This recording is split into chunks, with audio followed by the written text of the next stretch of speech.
चतुर खरगोश। एक वन में हाथियों का एक झुंड रहता था। झुंड के सरदार को गजराज कहते थे। वो विशालकाय, लंबी सूंड तथा लंबे मोटे दांतों वाला था। खंभे के समान उसके मोटे मोटे पैर थे। जब वो चिंघाड़ता था तो सारा वन गूंज उठता था। गजराज अपने झुंड के हाथियों से बड़ा प्यार करता था। स्वयं कष्ट उठा लेता था, पर झुंड के किसी भी हाथी को कष्ट में नहीं पड़ने देता था और सारे के सारे हाथी भी गजराज के प्रति बड़ी श्रद्धा रखते थे। एक बार जलवृष्टि न होने के कारण वन में जोरों का अकाल पड़ा। नदियां, सरोवर सूख गए, वृक्ष और लताएं भी सूख गईं।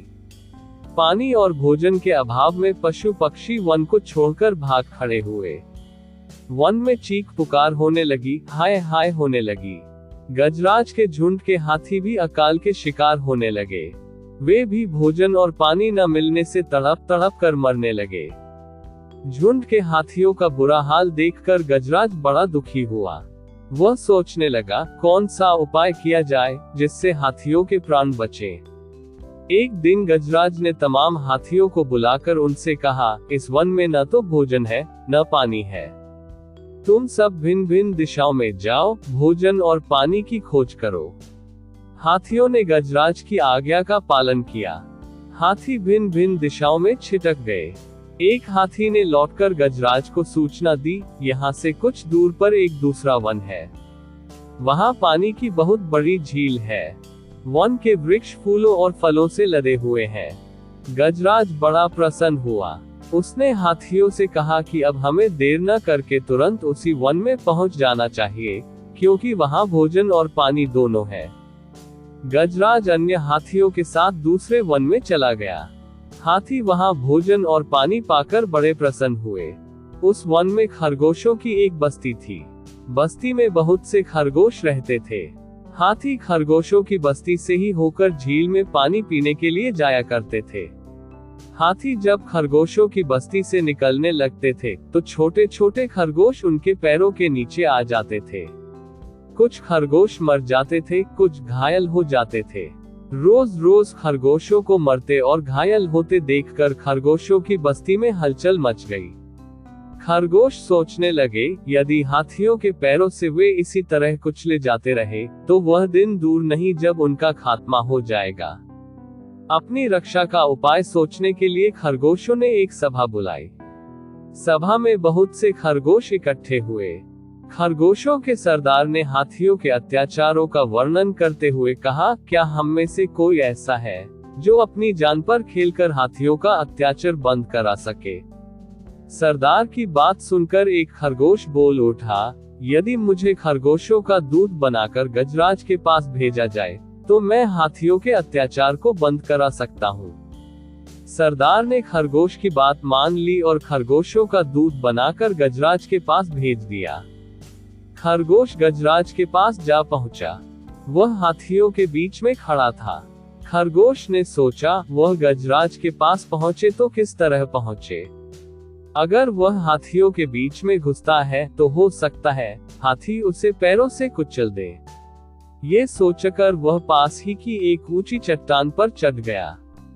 चट्टान पर खड़ा होकर उसने गजराज को पुकार कर कहा, गजराज, मैं चंद्रमा का दूत हूँ। चंद्रमा के पास से तुम्हारे लिए एक संदेश लाया हूँ। चंद्रमा का नाम सुनकर गजराज खरगोश की ओर आकर्षित हुआ।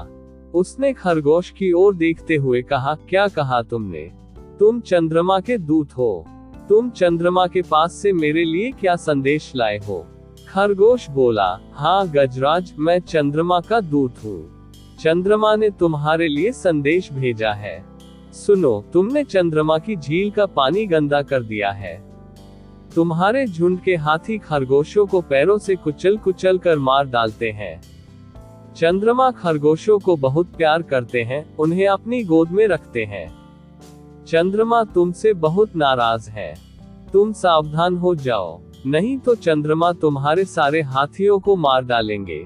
खरगोश की बात सुनकर गजराज भयभीत हो उठा।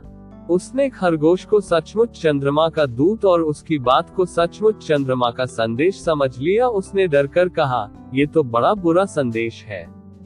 तुम मुझे तुरंत चंद्रमा के पास ले चलो।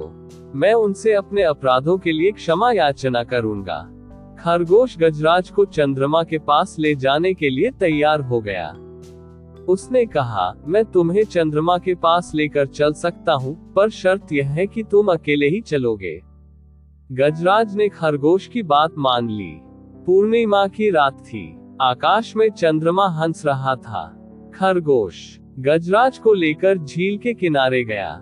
उसने गजराज से कहा, गजराज, मिलो चंद्रमा से। खरगोश ने झील के पानी की ओर संकेत किया। गजराज ने पानी में पूर्णिमा के चंद्रमा की परछाई को ही चंद्रमा मान लिया। गजराज ने चंद्रमा से क्षमा मांगने के लिए अपनी सूंड पानी में डाल दी। पानी में लहरें पैदा हो उठी, परछाई अदृश्य हो गई। गजराज बोल उठा, दूत चंद्रमा कहाँ चले गए? खरगोश ने उत्तर दिया, चंद्रमा तुमसे नाराज है। तुमने झील के पानी को अपवित्र कर दिया है। तुमने खरगोशों की जान लेकर पाप किया है, इसलिए चंद्रमा तुमसे मिलना नहीं चाहते। गजराज ने खरगोश की बात सच मान ली। उसने डर कर कहा, क्या ऐसा कोई उपाय है जिससे चंद्रमा मुझसे प्रसन्न हो सकते हैं? खरगोश बोला, हाँ है। तुम्हें प्रायश्चित करना होगा। तुम कल सवेरे ही अपने झुंड के हाथियों को लेकर यहाँ से दूर चले जाओ। चंद्रमा तुम पर प्रसन्न हो जाएंगे। गजराज प्रायश्चित करने के लिए तैयार हो गया।